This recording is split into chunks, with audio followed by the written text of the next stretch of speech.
to finding new ways of improving city services and delivering them to our citizens. So sidewalks, streets, corners, handicap ramps can all be addressed in a timely and respectful way for the taxpayer. I'm enthusiastic to be a council candidate again, and I want to continue to serve the members of this community, give my heart to this community where I live, where I was born, where my business is, and where my family has served this community for 3 generations. I'm proud of my past, and I'm proud of the future that we have, and I'm proud of the present that we have.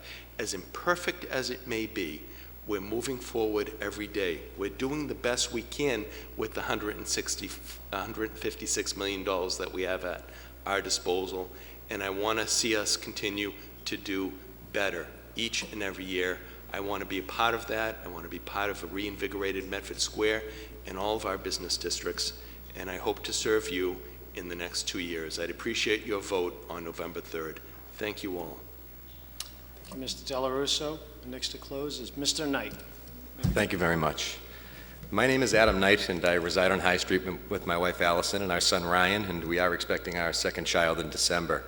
I'm a product of the Medford Public Schools. I graduated from Merrimack College with a bachelor's degree in political science, as well as Suffolk University's Sawyer School of Management with a graduate degree in public administration. So I certainly have an understanding as to how government works. I also have 15 years of experience in state and local government, highlighted by a stint of time in the State House working for Charlie Shannon, where I really learned how to get things done. I've also worked in the labor unions as an organizer, as a contract negotiator, and as a field representative. So I've represented the livelihood of over 4,000 people across the Commonwealth of Massachusetts with success. So I know how to fight for working families. And currently, I'm employed as an arbitrator and conciliator, handling workers' compensation claims between injured workers and insurance companies, where I negotiate settlement of claims outside of litigation. So it's safe to say that I have a great deal of experience in negotiating compromise. I also serve as your city councilor, and as I said, I certainly embrace the philosophy that results are much more important than rhetoric. I've highlighted some of the successes that we've had over the past term. During my first term as your city councilor, I've really paid a great focus on where your tax dollars are being spent and trying to ensure that they're being spent in the areas of public safety, education, infrastructure, and economic revitalization, because I feel as though these are the keys to unlocking our city's full potential. Now, I've always said that you may not agree with me, and I'm not going to be right all the time, but that's okay, because nobody ever is right all the time, and no two people can agree all the time. But you will always know where I stand and what I stand for. I stand for safe streets, I stand for great schools, I stand for strong infrastructure, and I stand for vibrant downtowns, and I ask that you stand with me too. My name is Adam Knight. I'm number 3 on the ballot, and I'd appreciate your support on November 3rd. Thank you very much. Thank you, Mr. Knight.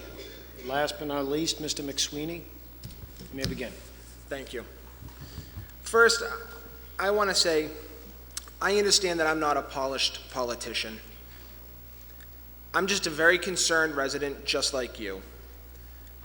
I felt the urge and had the drive to run to get on the city council because I did grow up here, like most of you. I attended the public schools here, like most of you. I reside here with my family, my wife, and my children, like a lot of you as well. I have just as much at stake in the city as you and everybody else sitting around me today. What is important to me is, what are we going to do, not who is going to do it. I feel as though the city of Medford is at the fulcrum of change right now. It needs decision makers to step forward and help guide it into the 21st century without forgetting about the people that have helped bring it through the 20th. We have a nice, we have a dichotomy going on in the city right now between long-term residents and new quote-unquote transplants that are going to help grow and make the city more vibrant and bring it into the 21st century and that are thriving for a lot of the things we've discussed today. How are we going to manage that?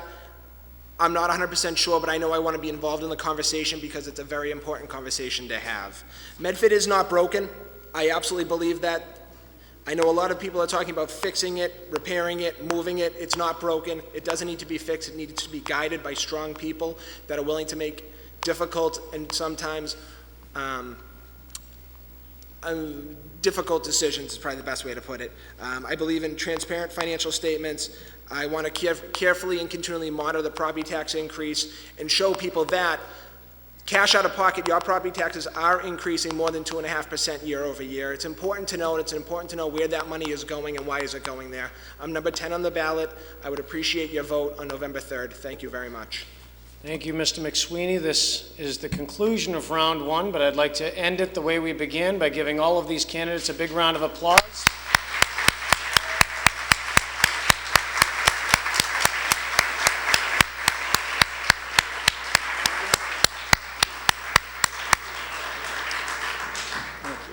It's not easy to take the hot seat, and I think they've all done a wonderful job, and they're giving us a lot of choices on the November ballot. We'll be taking a 5-minute recess before round two. Thank you, Mr. President.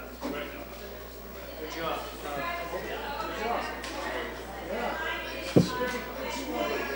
Good to meet you.